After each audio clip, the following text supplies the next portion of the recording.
আমির, আমার বাবার কবর খুঁড়তে তুমি কত টাকা দিবা বলো? আব্বাই মানুষের বাড়ি বাড়ি বিনা টাকা কবর করে, আর আপনি স্বর্ণের কথা কইতেছেন মাতবর সাহেব। এই আমি চাচা, এই রাখো, মাটি তার একটা কম দিবা না। এখানে তুমি কবর খুঁড়বে না, ওদের বাপের কবর ওরাই খুঁড়বো। আমির, ওই যে আমার বাড়ির পিছনে যে জঙ্গল টঙ্গল আছে সব কাটে সাফ করে ফেলবা, আর যে বাথরুমটা আছে না ওটা সরায় বাড়ির পিছনে নিবা। এখন ছোট বোনের বিয়ে, বুঝোই তো, ধুমধাম করে করতে হইব। হ্যাঁ, কোনোখানে যাতে ময়লা টলা না থাকে। আসিফ, ভাই, এই ডেকোরেটরের যত কিছু আছে তুই নিজে থাকে সব ব্যবস্থা কর, ঠিক আছে? আসসালামু আলাইকুম মাতবর সাহেব। ওয়ালাইকুম আসসালাম। আরে কেমন আছে? তা বিদেশ থেকে কবে এলা? এই তো গত সপ্তাহে। যাক, সামনে পড়ছে ভালোই হয়েছে। আগামী সপ্তাহে আমার বোনের বিয়ে। এই যে কাটটা দেখি। এই যে ভাই, এই যে ধরো, সপরিবারে তোমার দাওয়াত। শোনো, বিদেশ থেকে আইছো, কি গিফট টিফট দিবা এটা তো আমার এলাকার লোক দেখবো, একটু বড় কিছু দিও, বোঝো নাই? আরে পাগল, মজা করলাম, কিছু মনে করো না আবার। হ্যাঁ, তোমার যা মন চায় তুমি দিও, ঠিক আছে? আচ্ছা মাতবর সাহেব, যাই। আসসালামু আলাইকুম। ওয়ালাইকুম আসসালাম। তাহমিদ, তুমি যাও, কাজগুলো শুরু করে দাও। হ্যাঁ, আচ্ছা ঠিক আছে মাতবর সাহেব। ভাই ছাতাটা ধরেন। ভাই, সামনে তো বড় মাদ্রাসা, বোনের বিয়েতে মাদ্রাসা ছাত্রগুলোর দাওয়াত দিলে ভালো হইতো না? ওরে বাবা, ছোট বেরি বিন্দিয়া। এই, আমি কি এদিকে ইতিমখানে বইছি না নির্বাচন করতেছি যে সারা এলাকার লোক আমার খাওয়া লাগবে? হ্যাঁ, চল। আচ্ছা ভাই, তা ঠিক আছে, কিন্তু ভাই মাদ্রাসা মসজিদের পোলাপেনলে খাওয়াইলে ওরা দোয়া দেয়, সওয়াব হয়। আরে আসিফ, দোয়া দিয়ে কি করবো? আজ পর্যন্ত শুনছি তো দোয়া দেখে বিল্ডিং করছে, বিল্ডিং করতে টাকা লাগে, টাকা। তা ঠিক, কিন্তু আমির চাচা উনি তো আমাকে ফ্যামিলির মতো, আমাকে বাসার সব কাজ কামে উনি করে, উনারও তো অন্তত দাওয়াত দেওয়া উচিত। আরে এই, আমি করে ফ্রি রাখছি? ও কাজ করে বিনিময়ে টাকা নেয়, আর হ্যাঁ যদি দাওয়াত দিই সব পরিবারে এসে হাফুস ঘুষ খায় যাবো, একটা টাকাও দিব না, আমার পরিবেশটাও নষ্ট করবো, বুঝছ নাই? ঠিক আছে ভাই, আপনি যেটা ভালো মনে করেন। না, তোকে মানুষ করতে পারলাম না রে, চল।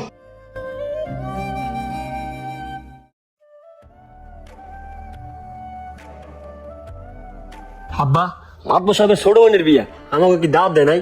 না রে বাজান, আমাকে দাওয়াত দেয়নি। কি কও, গ্রামের দেবাক মেছে দাওয়াত পেয়েছি, আমাকে দাওয়াত দেয় নাই? আব্বা, আমার মনে হয় কি হ্যাঁ ভুলে গেছে, তুমি হেরিকে আরেকবার জিগাও। না রে বাবা, মাতবার সব বলা মানুষ না। হ্যাঁ রে, আমি ভালো করে চিনি, আমাকে মতন গরিব মানুষের দাওয়াত দিয়ে খাইয়া হাই কি আর টাকা নষ্ট করবো? ওই পুপাড়া পশুদিনকে ভয়তে আছে, আমাকে দাওয়াত দিছে, ওখানে যে পেট ভরে খাইস। এখন যে গরুটা নিয়ে আয়, যা বাবা, মন খারাপ করিস নি। আচ্ছা আব্বা। যা।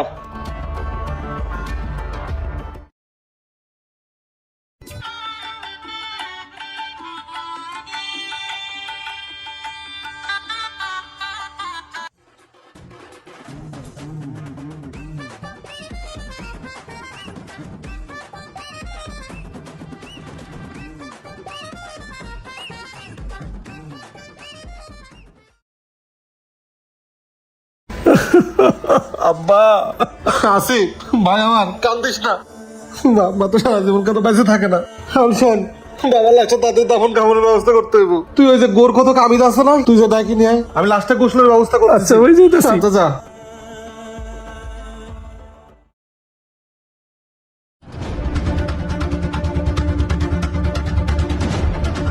এই সোহাগ, এই, তোর বাপে কই?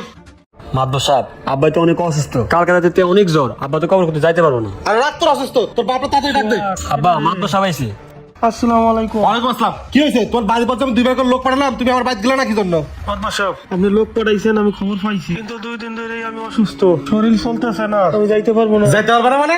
তার মানে কি আমার বাপের লাশ আমি ফেলা রাখুন? তাড়াতাড়ি চলো, কবর খুঁড়বা, তারপর আমার বাপের লাশ দাফন কাফন করবো। মাতবার সাহেব, আমার নিজেরই তো শরীরটা চলতেছে না, এখন আমি কবরটা খুঁড়বো কিভাবে আপনি কোন? বুঝছি, তোমাকে গরিবকে ধান দাম ভালো করেই জানি। দেখছো চারিদিকে বন্যার পানি বেড়ে গেছে, আর তোমাকে দাম বেড়ে গেছে গা।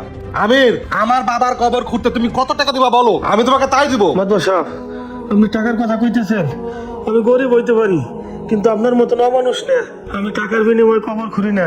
আপনি যান, এই শোক চল। হ্যাঁ আমি রাইট, দাঁড়াও। টাকার বিনিময়ে তুমি কবর খুঁড়বা না? তোমার সাথে কিসের প্রতিশোধ দিচ্ছ? তাহলে কি তুমি স্বর্ণ নিবা? বলো, কত ভরি স্বর্ণ হলে তুমি আমার বাবার কবর খুঁড়বা?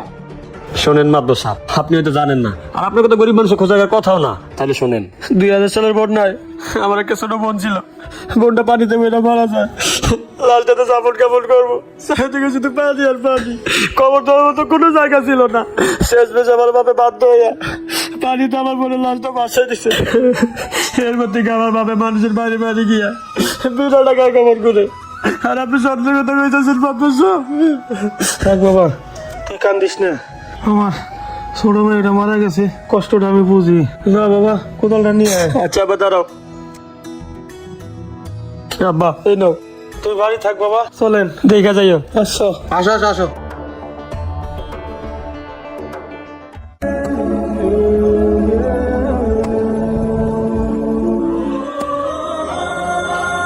চাচা, এই দাঁড়াও, মাটিতে আর একটা কোপ দিবে না। এখানে তুমি কোনো কবর খুঁড়বে না, ওদের বাপের কবর ওরাই খুঁড়বো।